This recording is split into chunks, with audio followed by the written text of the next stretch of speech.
L'information et le journal magazine avec Gabriel Attal. Gabriel, bonjour. Bonjour Philippe, bonjour à tous. Bienvenue dans ce journal que vous pouvez suivre en direct et en vidéo sur notre chaîne YouTube Radio J, sur notre site internet radioj.fr et sur notre application smartphone Radio J officielle.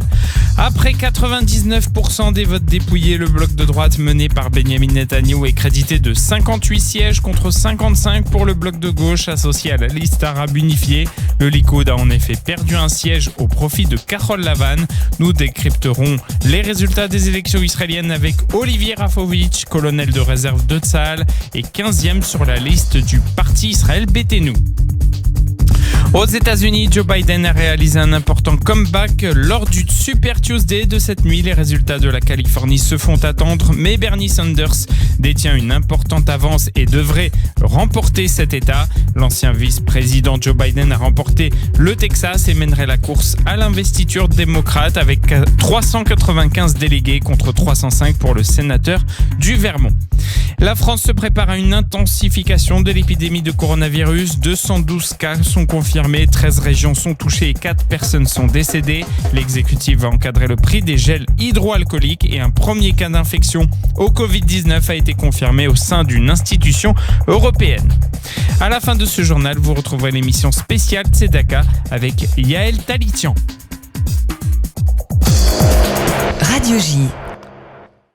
Après le dépouillement de 99% des bulletins de vote en Israël aujourd'hui, le bloc de droite obtiendrait 58 sièges contre le bloc de gauche associé à la liste arabe unifiée qui en totaliserait 55. Le Likoud de Benyamin Netanyahou reste en tête avec 36 mandats à la Knesset devant Bleu-Blanc à 33 selon les derniers résultats. Le bureau du président Reuven Rivlin a annoncé qu'il ne commencerait pas à consulter les partis tant qu'il n'aura pas reçu les résultats officiels de la commission électorale attendue mardi.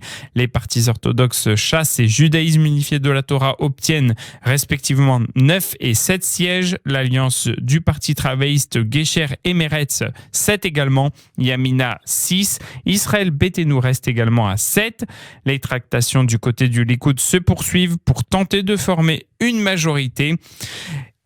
Et Benny Gantz a commencé à faire adopter une loi qui empêcherait un député inculpé de former un gouvernement, ont indiqué aujourd'hui des sources de l'Alliance Bleu-Blanc. Des conseillers de Gantz, Yoram Toubovitz et Shalom Shlomo, ainsi que les députés Bleu-Blanc Avi Nissenkorn et Ofer Sheila travaillent sur le projet de loi. La Knesset se réunira de nouveau le lundi 16 mars et Bleu-Blanc contrôle actuellement le comité de l'Assemblée qui fixe l'ordre du jour des votes lors du plénum de la Knesset. Un tel projet de loi serait soutenu par les 62 députés qui ne font pas partie du bloc des partis de droite et religieux de Benyamin Netanyahou. Le Premier ministre convoquera les chefs des partis du bloc de droite cet après-midi. Le chef de Yamina, Naftali Bennett, a déclaré qu'un tel projet de loi serait extrêmement antidémocratique et cracherait face à la moitié du pays et cracherait au visage de la moitié du pays. Il y a eu des élections il y a 2 jours et ils essaient déjà de contourner la volonté du peuple en utilisant des moyens inacceptables, a déclaré Naftali Bennett, le ministre de la Défense.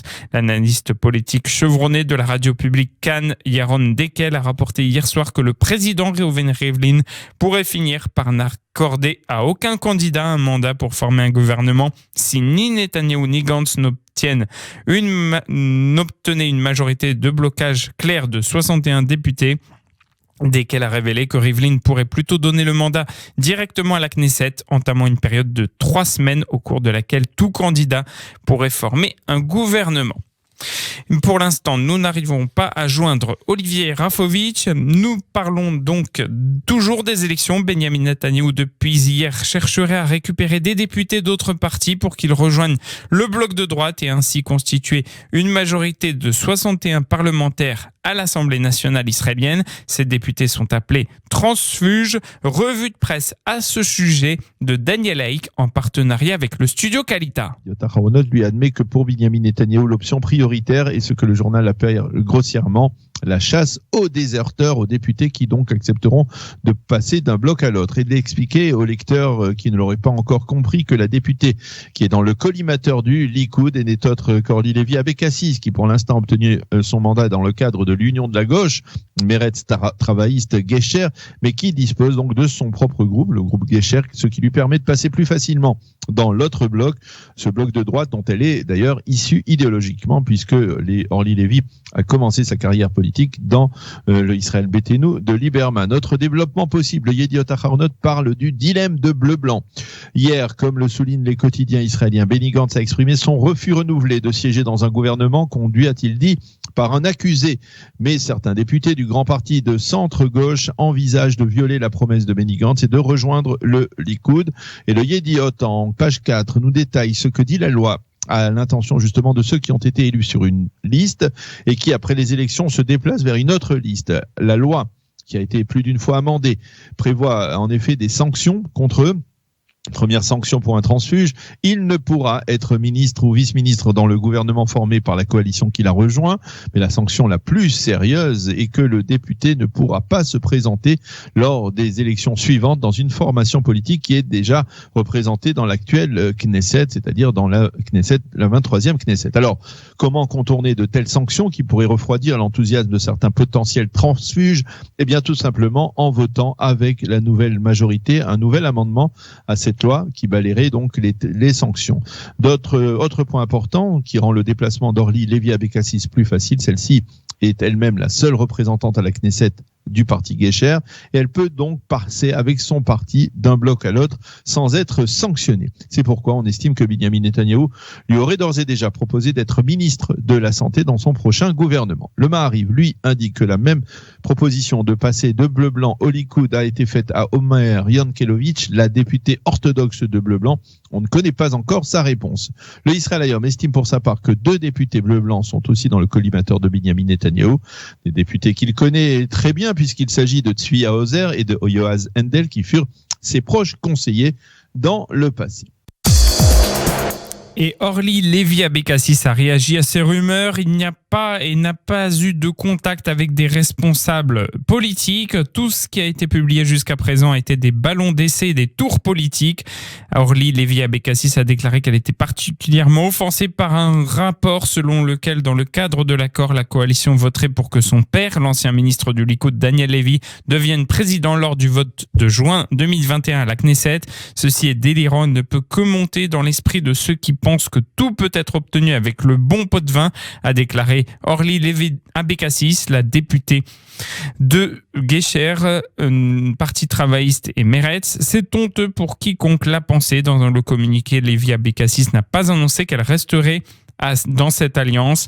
Le député bleu-blanc Merav Cohen, la députée bleu-blanc Merav Cohen a annoncé également qu'elle avait reçu une offre du Likoud et elle l'a refusée. Ne perdez pas votre temps avec moi, a déclaré Merav Cohen dans une vidéo qu'elle a publiée sur Twitter.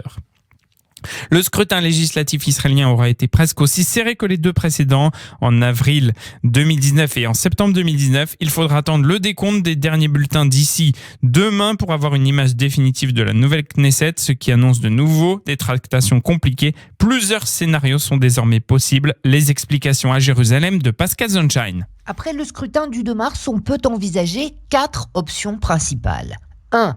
Benyamin Netanyahou forme une coalition en débauchant des députés d'autres partis pour compléter sa majorité. Si d'ici jeudi et le dépouillement des derniers bulletins, le bloc de droite n'obtient pas 61 sièges, le Likoud a déjà annoncé qu'il chercherait à provoquer des défections dans le bloc adverse.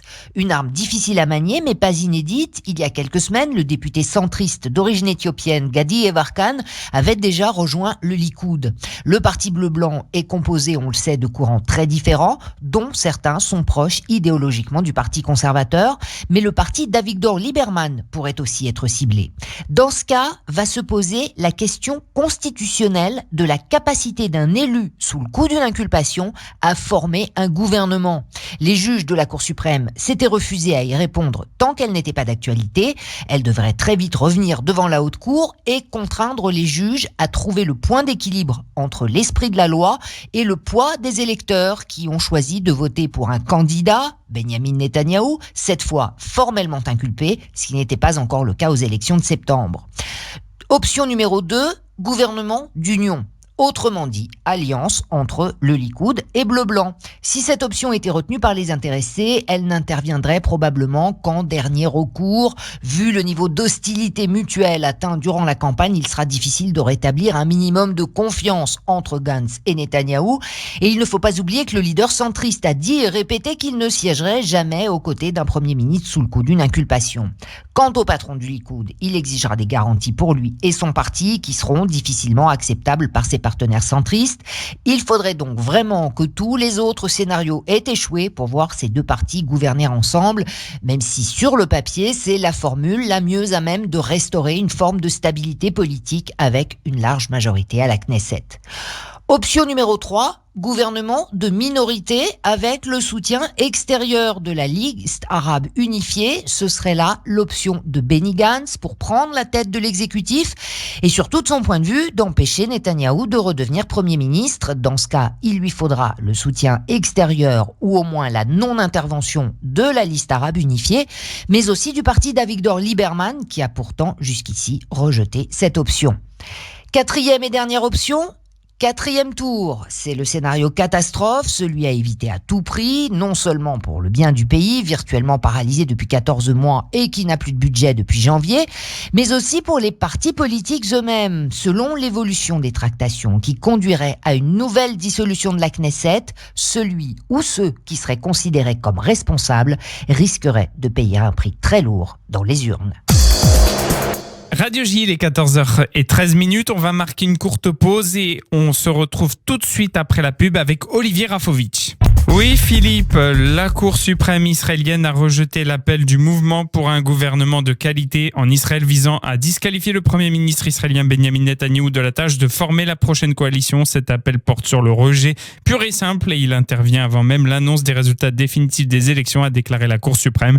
Le mouvement pour la qualité du gouvernement en Israël a promis de soumettre à nouveau son appel après la publication des résultats des élections finales. Et toujours à propos de ces élections, on a Olivier Rafovitch avec nous, colonel de réserve de Tsahal, ancien porte-parole de l'armée israélienne et 15e sur la liste du parti Israël Beitenu. Bonjour Olivier Rafovitch. Bonjour. Votre parti est crédité de 7 sièges actuellement, un de moins que le dernier scrutin, mais en avril dernier, 2 de plus par rapport à avril dernier. Est-ce une déception pour vous ? Non, pas du tout. Non. Écoutez, 7 sièges, c'était un siège de moins effectivement, mais dans ces troisièmes élections, il y avait une fatigue générale. Alors c'est vrai que le Likoud a augmenté, d'autres partis sont descendus, mais de manière générale, nous restons relativement stables avec un agenda précis et clair de vouloir un État sioniste, de droite et libéral, ce qui nous met en étant un bloc par nous-mêmes, un bloc de 7 sièges. Dans la configuration actuelle, avec 58 mandats pour le bloc de droite, a priori, est-ce qu'Avigdor Lieberman pourrait soutenir le bloc de droite, donc Benjamin Netanyahou, va-t-il continuer à rester dans ce rôle d'arbitre ? Écoutez, d'abord, je voudrais saluer le vote des Israéliens, qui était un vote démocratique. Effectivement, le Likoud l'a emporté par rapport à Kahol Lavan, mais le Likoud aujourd'hui n'est pas capable, tout seul, avec ce bloc de droite, ou dit de droite, de faire un gouvernement. Et effectivement, nous pourrions être le parti qui rentre dans la coalition. Maintenant, je sais qu'il y a des discussions, je sais qu'il y a des contacts dans différents domaines. Et pour l'instant, l'agenda, si vous voulez, de ce bloc dit de droite, où 2 grands partis ne sont pas très sionistes, n'encouragent pas le service militaire, ne proposent rien au niveau général, ils sont très intéressés par leur propre communauté, fait que nous sommes quand même assez hésitants à rentrer dans une coalition qui est quand même relativement pas très dans l'esprit de Jabotinsky ou de Menachem Begin. Soyons clairs quand même. Mais il faut attendre pour voir, les résultats finaux ne sont pas encore arrivés. Hier, vous m'avez appelé, je vous ai demandé d'attendre encore un peu pour savoir ce qui allait se passer. À l'heure où nous parlons, comme vous l'avez dit vous-même, le bloc de Netanyahou fait 58 sièges, donc il en manque au moins 3 pour faire une coalition qui serait minimale. Mais 3 députés, c'est beaucoup. Donc, nous venons pour l'instant dans une possibilité d'incapacité à former un gouvernement. Mais nous avons dit, et nous le répétons aujourd'hui, il n'y aura pas de 4e élection. Est-ce que vous croyez aux transfuges possibles, des transfuges possibles? On a parlé d'Orly Lévi Abécassis qui pourrait soutenir le bloc de droite, mais qui a nié ces rumeurs. Écoutez, je veux dire, nous sommes un petit pays, vous savez, nous sommes une démocratie avec des différentes sensibilités, différentes vues politiques. Quand on parle de transfuge, en fait, on parle de trahison. On trahit ses idées, on passe d'un parti à l'autre, on passe pour un siège, pour un poste.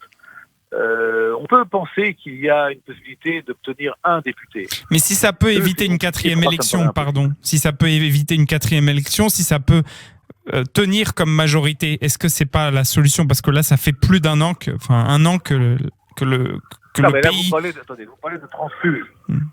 L'idée de transfuge me paraît être pas très bien pour la démocratie. Vous savez, ceux qui sont en général des transfuges sont utilisés puis jetés. Vous savez, ils ont trahi leurs idées, leur parti. En général, le parti qui les prend les utilise pour un one-shot, puis après, ils sont jetés. Donc, c'est pas terrible.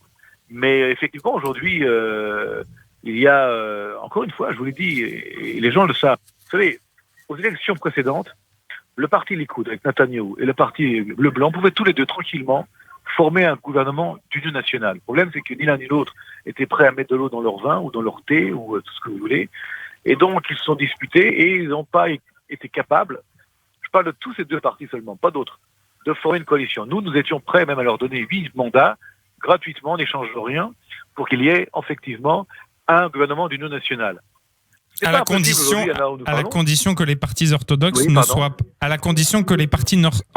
soient pas dans cette majorité. Non, vous commettez ici une erreur d'interprétation et d'analyse. Les deux partis, le Likoud de Netanyahou, le parti de Carol Lavan, étaient capables. Votre position. Non, mais nous n'étions en plus. Attendez un instant. Nous étions en plus. C'est-à-dire que les deux partis étaient capables tout seuls, comme des grands, à former une coalition de 65 membres. Donc à être un gouvernement stable. Si ensuite d'autres partis pouvaient se joindre à eux, comme nous, peut-être d'autres aussi, par rapport à un agenda accepté par tous, c'était formidable. Or, ils ont refusé. Maintenant, aujourd'hui, on revient quelque part à un scénario qui est presque du déjà-vu. Encore même pire que les élections d'avril, avec au départ une euphorie de dire on a gagné. Alors, c'est vrai que le Likoud a gagné en tant que premier parti. Et là, j'applaudis Netanyahou comme homme politique, comme campagneur. Il est très fort, il a fait une très bonne campagne, bien meilleure que celle de Carol Lavan, je l'avoue, il faut le dire. Et les gens du Likoud ont voté en masse, mais pas suffisamment pour arriver à ce 61 sièges demandés. Donc, vous me demandez en fait ce qui va se passer. Nous avons un agenda politique. Vous savez, on est en politique, on n'est pas dans un cirque. On n'est pas ici en train de vendre nos idées que pour nos idées. Alors, vous allez me dire, oui, ça ressemble aussi un peu à un cirque parce que ça ressemble comme ça à un grand festival à chaque fois d'élections et de campagnes mais encore une fois, là, ce que je vais vous dire, c'est que c'est pas impossible que Lieberman décide quelque chose qui soit stratégique pour éviter une 4e élection. Alors, je vous parle, je vous dis franchement, je ne sais pas ce qui va se passer, mais il est clair que Netanyahou lui-même devra aussi, lui, réfléchir à casser peut-être ce bloc de droite pour penser à autre chose, pour gouverner l'État d'Israël avec l'autre coalition. Et cette autre coalition, elle va être, à mon avis, obligatoire. Sinon, il n'y aura pas de gouvernement. En tout cas, pas celui fondé sur ce bloc de droite, qui reste un bloc, entre guillemets, dur et fort, mais pas suffisamment fort pour arriver à 61 sièges. Donc, d'un côté comme de l'autre, il va falloir faire des compromis. Et des compromis en politique, c'est la chose la plus naturelle. C'est la position d'Israël Béthénou depuis toujours que vous énoncez. En gros, que le Likoud n'inclut pas les partis orthodoxes, mais inclut votre parti. C'est de ça dont vous parlez. À moins, c'est pas les partis orthodoxes en tant que tels. Nous sommes pas contre. Moi, personnellement, j'adore, j'ai des amis dans tous les partis, dans les partis également orthodoxes. J'ai aucun problème avec l'orthodoxie juive, au contraire. Mais les partis orthodoxes aujourd'hui, j'ai bien les partis, pas les gens, pas les Israéliens qui sont orthodoxes ou avec leurs sensibilités multiples. Les partis orthodoxes ont une politique aujourd'hui qui est une politique de plus en plus qui va vers une espèce de fermeture de l'État, vers une concentration d'intérêts qui sont concentrés seulement vers leur communauté et pas vers la communauté nationale. Si on prend le service militaire ou le service civil, ils s'y opposent. Et pour nous, c'est une question importante, pas seulement pour nous d'ailleurs. Il faut bien quand même que quelqu'un le dise. Alors, si eux aussi sont prêts à faire des compromis, c'est là où je veux en venir, et aller vers un changement d'agenda politique, eh bien, il y aura de quoi discuter. Mais si eux restent sur leur position inébranlable et sans aucun compromis possible pour l'intérêt général, eh bien, il devra se faire une autre coalition. Parce qu'il y aura un gouvernement en fin de compte. Vous comprenez ? Il y aura un gouvernement, il y a suffisamment de partis politiques sionistes, je dis bien sionistes, je ne parle pas des Arabes, je ne parle pas des anti-sionistes, qui sont capables d'accepter d'entrer dans une coalition gouvernementale. Mais si les partis orthodoxes, comme vous le dites, du bloc dit de droite, parce que c'est pas un bloc de droite, vous savez, des partis politiques, comme le parti Chasse ou Yadut HaTorah, qui ne veulent pas inclure le service militaire dans Tsahal pour leurs jeunes, eh bien, c'est pas tellement sioniste tout ça. Alors c'est vrai que c'est leur croyance, c'est leur foi, mais quelque part, on est dans un État, on n'est pas dans une ruelle d'une gîte ou dans des pays étrangers. On est en Israël, et en Israël, on a besoin de se défendre, on a besoin de servir dans Tsahal ou dans un service civil différent. Ça peut être à l'hôpital, ça peut être dans des maisons de retraite, mais il faut donner au pays. Vous recevez du pays, vous donnez en échange au pays, mais ne pas se cloîtrer dans un milieu, d'être un État dans l'État, et seulement de dire merci et bonjour avant les élections. Vous savez, quelqu'un disait, avant les élections, le mur vous parle, et après les élections, vous parlez à un mur. Alors quelque part, aujourd'hui, on a envie qu'il y ait cette réunion des forces sionistes et juives. J'inclus sionistes et juives. Olivier Rafovitch, dernière question. Le procès de Benyamin Netanyahou s'ouvre le 17 mars. Comment ça va se passer avec ce calendrier judiciaire qui va se mêler au calendrier politique ? Écoutez, le procès de Netanyahou n'est pas une bonne chose pour Netanyahou d'abord et pour Israël ensuite. J'espère de tout mon cœur, de toute mon âme, c'est un grand homme politique, quelqu'un qui a fait beaucoup pour Israël, j'espère qu'il sera au moins acquitté, sinon qu'il n'y ait pas ce procès. Mais la machine judiciaire est en marche. D'ailleurs, il faut savoir que nous, Israël Beitenu, nous n'avions jamais voté de loi pour empêcher un Premier ministre, même inculpé, de pouvoir être Premier ministre. Parce que ça nous paraissait, et ça nous paraît être une loi personnelle. On est contre cette loi. Mais il est clair que Netanyahou, aujourd'hui, fait un petit peu, soyons francs, fait un petit peu une course contre la montre. Il n'a pas envie de rentrer au tribunal, et je le comprends. On n'a pas envie non plus de le voir, notre Premier ministre, au tribunal, vous savez, dire merci et bonjour et au revoir au juge, parce que là-bas, il est comme un citoyen, comme tous les citoyens d'Israël. Ça nous pose un problème, et j'espère qu'il y aura une issue à tout ça. Et une des issues, peut-être différente. Je ne veux pas rentrer dans les détails maintenant, parce que c'est pas l'heure ni le moment, mais je crois que la politique israélienne aujourd'hui a besoin de repenser en profondeur tout ce qui se passe.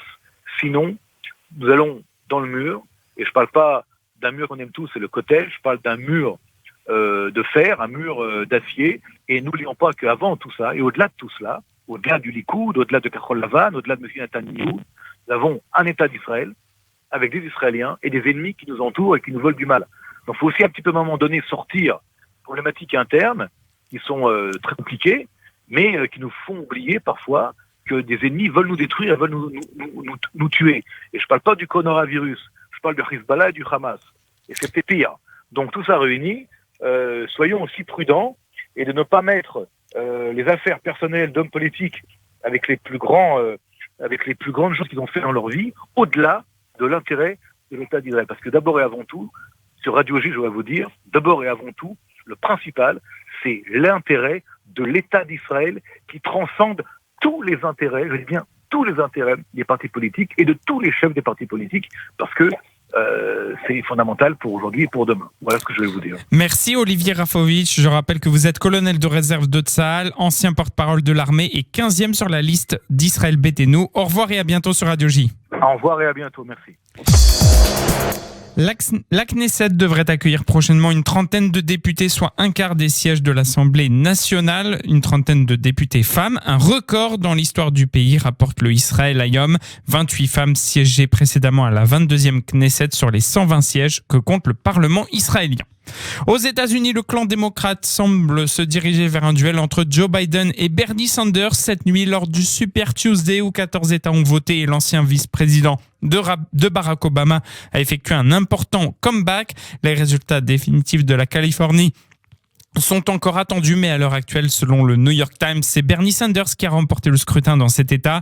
Il récolte 33% des suffrages après le dépouillement de près de 80% des circonscriptions.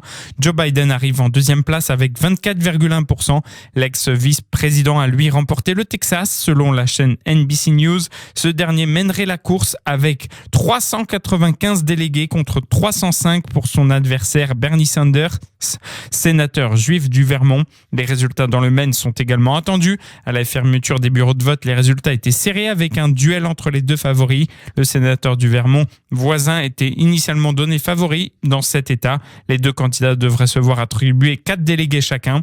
En tout, l'ancien vice-président se serait vu attribuer 342 délégués lors du Super Tuesday quand le sénateur du Vermont en aurait récolté 245. Joe Biden confirme donc sa grande popularité chez les Noirs, un électorat clé pour tout démocrate briguant la Maison-Blanche. Déception en revanche pour Michael Bloomberg, le milliardaire américain a dépensé 224 millions de dollars en publicité dans les 14 États appelés à voter selon le Washington Post. Et ironie de l'histoire, il n'a remporté que les îles Samoa américaines dans lesquelles il n'avait engagé aucune dépense publicitaire. À propos du coronavirus, un fonctionnaire de l'agence européenne de défense, une agence de l'Union européenne basée à Bruxelles, a été contrôlé positif au coronavirus de retour d'une mission en Italie. 3 nouveaux cas de contamination ont été rapportés en Israël. Un lycéen, un enseignant et un jeune homme ont rentré récemment d'Italie. Les 2 premiers ont contracté le virus dans un magasin de jouets. Du fait que le lycéen a été diagnostiqué porteur du Covid-19, 1150 élèves de son établissement scolaire ont été priés de se mettre en quarantaine chez eux. Les 27 élèves de l'enseignant ont également été placés en quarantaine. Selon le ministère de la Santé, tous les patients nouvellement diagnostiqués présentent des symptômes bénins. Le ministère israélien de la Santé a annoncé qu'un adolescent de 15 ans diagnostiqué positif au coronavirus avait assisté au match de football entre les clubs Maccabi et Hapoel Tel Aviv le samedi 24 février au stade Bloomfield de Tel Aviv. Le ministère a invité tous les supporters ayant également assisté au match et assis porte 8 à se mettre en quarantaine. Le ministère israélien de la Santé serait sur le point de demander au Premier ministre Benjamin Netanyahu l'autorisation d'interdire les rassemblements de plus de 2500 personnes. En France, à présent, le nombre de morts s'élève à 4. 212 personnes sont contaminées et 13 régions sont touchées. Un nouveau foyer de contamination a été détecté à Mulhouse. Un décret va être pris aujourd'hui pour encadrer les prix des gels hydroalcooliques après des cas isolés de prix inacceptables, a déclaré le ministre français de l'économie Bruno Le Maire. Le droit de retrait Le musée du Louvre, à Paris, fermé depuis dimanche en raison du droit de retrait invoqué par son personnel, a rouvert ses portes ce midi. En Iran, 92 personnes sont décédées. Le nombre de cas confirmés de contamination est à présent de 2922. Le site d'information Iran Wire a rapporté aujourd'hui que le premier vice-président iranien avait été testé positif pour le coronavirus et était en cours de traitement. Il n'y a eu aucune confirmation immédiate de la part des responsables iraniens. Toujours à propos de l'Iran, elle n'a aucune obligation d'accorder aux inspecteurs de l'AIEA l'accès complémentaire qu'ils demandent sur des sites suspectés d'avoir hébergé des activités nucléaires clandestines dans le passé, a déclaré aujourd'hui l'ambassadeur iranien auprès des organisations internationales en Autriche. L'ambassadeur a réagi au lendemain d'un rapport de l'Agence internationale de l'énergie atomique faisant état du récent refus de Téhéran de laisser l'agence onusienne inspecter 2 sites. Donald Trump s'est entretenu hier par téléphone avec le chef des talibans, évoquant une longue et bonne conversation quelques jours après la signature d'un accord historique devant aboutir au retrait des troupes américaines d'Afghanistan. Cet échange direct entre le président américain et le Mollah Abdul Ghani Baradar intervient alors que les insurgés ont repris leur offensive contre les forces afghanes. Ces attaques contre des bases militaires intervenues à l'issue de 9 jours de trêve partielle suscitent des interrogations sur la stratégie des talibans et leur volonté réelle de discuter avec le gouvernement de Kaboul. S'il est resté évasif sur le fond, le président américain Donald Trump a affiché son optimisme sur la suite du processus. Nous avons eu une très bonne conversation, a-t-il déclaré depuis la Maison-Blanche. En France, Patrick et Isabelle Balkany ont été condamnés ce matin en appel à 3 ans de prison ferme et 10 ans d'inéligibilité pour une fraude fiscale d'une ampleur exceptionnelle. Je cite, la justice a ordonné l'exécution provisoire de cette peine complémentaire d'inéligibilité à 15 jours de la fin de leur mandat. Cette décision à effet immédiat doit être entérinée par l'autorité préfectorale.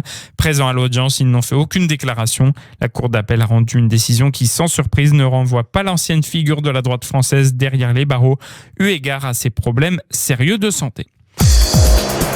Toutes deux rejetées après l'utilisation du 49.3 par le Premier ministre, les 2 motions de censure contre la réforme des retraites n'ont pas obtenu comme attendu de majorité à l'Assemblée nationale. De facto, le texte déposé est adopté en première lecture. Celle de droite a recueilli 148 voix, loin de la majorité absolue de 289 suffrages nécessaires pour faire tomber un gouvernement. Quant à celle de gauche, elle n'a recueilli que 91 votes, la droite ayant indiqué dès le début qu'elle ne voterait pas le texte, précisément pour des raisons idéologiques.